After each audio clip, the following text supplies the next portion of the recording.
राधे राधे। आशा करती हूँ कि आप सभी लोग खुश होंगे, स्वस्थ होंगे, मस्त होंगे। आज मैं आप लोगों को अन्नकूट गोवर्धन पूजा की कथा सुनाने जा रही हूँ। आप अपने हाथ में पुष्प और चावल ले लें। आप सभी लोगों को अन्नकूट गोवर्धन पूजा की हार्दिक शुभकामनाएं। भगवान श्री कृष्ण को प्रसन्न करने तथा गोवंश की रक्षा के लिए यह अन्नकूट या गोवर्धन की पूजा की जाती है।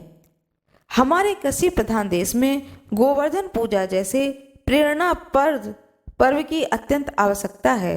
इसके पीछे एक महान संदेश है। गौ यानी पृथ्वी और गाय दोनों की उन्नति तथा विकास की ओर ध्यान देना, उनके संवर्धन के लिए सदा प्रयत्नशील होना, यह भाव छिपा रहता है। अन्नकूट का महोत्सव भी गोवर्धन पूजा के दिन कार्तिक शुक्ल पक्ष प्रतिपदा को ही मनाया जाता है। यह ब्रजवासियों का मुख्य त्योहार है। अन्नकूट या गोवर्धन पूजा का पर्व यूं तो अति प्राचीन काल से मनाया जा रहा है, लेकिन यह आज भी मनाया जाता है। वह भगवान श्री कृष्ण के द्वारा इस धरा पर अवतरित होने के बाद में द्वापर युग से आज तक यह परंपरा चली आ रही है और इस त्योहार को मनाया जाता है। उस समय जहां वर्षा के देवता इंद्र की ही उस दिन पूजा की जाती है, वहीं अब गोवर्धन पूजा भी प्रचलन में आ गई है। आइए आप लोगों को मैं कथा सुनाती हूँ, पौराणिक कथा।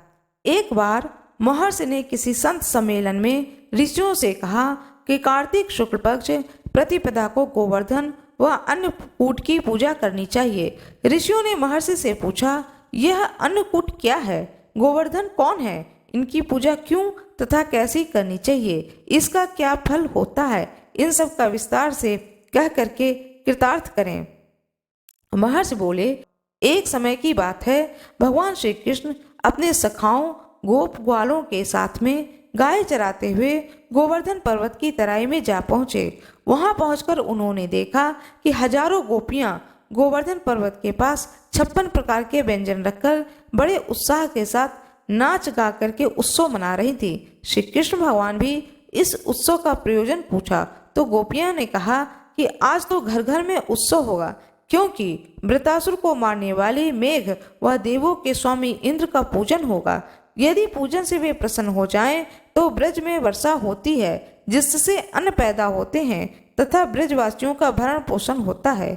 तब भगवान श्री कृष्ण बोले, यदि देवता प्रत्यक्ष आकर भोग लगाएं तब तो तुम्हें यह उत्सव जरूर करना चाहिए। इतना सुनकर के गोपियां कहने लगीं कि देवराज इंद्र का इस प्रकार निंदा नहीं करनी चाहिए। यह तो इंद्रोज नामक यज्ञ है, इसी के प्रभाव से अतिवृष्टि तथा अनावृष्टि नहीं होती है। भगवान श्री कृष्ण बोले, इंद्र में क्या शक्ति है? उससे अधिक शक्तिशाली तो हमारा गोवर्धन पर्वत है, इसी के कारण वर्षा होती है। हमें इंद्र से भी बलवान गोवर्धन की पूजा करनी चाहिए। काफी वाद विवाद के बाद श्री कृष्ण की बात मानी गई तथा ब्रज में इंद्र की पूजा के स्थान पर गोवर्धन की पूजा शुरू हो गई। सभी गोप ग्वाले अपने अपने घरों से पकवान ला ला करके गोवर्धन की तराई में जाकर श्री कृष्ण भगवान की बताई हुई विधि से पूजन करने लगे। उधर श्री कृष्ण ने अपने आदि दैविक रूप से पर्वत में प्रवेश करके ब्रजवासियों द्वारा दिए गए सभी पदार्थों को खा लिया तथा उन सबको आशीर्वाद दिया। सभी गोपाल अपने यज्ञ को सफल जान करके बड़े ही प्रसन्न हुए। इधर नारद मुनि इंद्रोज यज्ञ से ब्रज को गांव में आए तो इंद्रोज यज्ञ के स्थगित होने तथा गोवर्धन पूजा का समाचार मिला।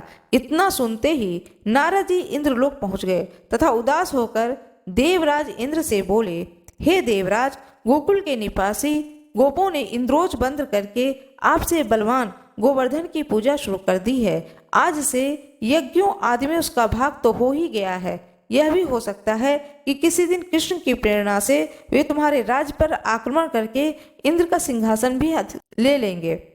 नारद जी तो अपना काम करके चले गए। इंद्र जी को बड़ा ही क्रोध आया और क्रोध में इंद्र जो है वह लाल पीले हो गए और अधीर होकर के उन्होंने मेघों को आज्ञा दी कि वे गोकुल में जाकर प्रलय का सा दृश्य उत्पन्न कर दे। मेघ ब्रजभूमि पर जाकर के मूसलाधार बरसने लगे। इससे भयभीत होकर सभी गोप ग्वाले कृष्ण के शरण में गए और रक्षा की प्रार्थना करने लगे। गोप गोपियों की करुण पुकार सुन करके भगवान श्री कृष्ण बोले, तुम सब गोवर्धन पर्वत की शरण में चलो, वह सबकी रक्षा करेंगे। सब गोप ग्वाले पशुधन सहित गोवर्धन की तराई में आ गए। श्री कृष्ण भगवान ने गोवर्धन को अपनी कनिष्ठिका उंगली पर उठा करके छाता सा तान दिया। गोप ग्वाले 7 दिन तक उसी की छाया में रहकर अतिवृष्टि से बच गए। सुदर्शन चक्र के प्रभाव से ब्रजवासियों पर एक बूंद भी जल नहीं पड़ा।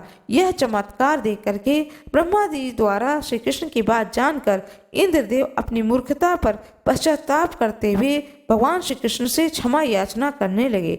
श्री कृष्ण भगवान ने 7वें दिन गोवर्धन पर्वत को नीचे रखा और ब्रजवासियों को कहा कि अब तुम प्रतिवर्ष गोवर्धन पूजा कर अन्नकूट का पर्व मनाया करो।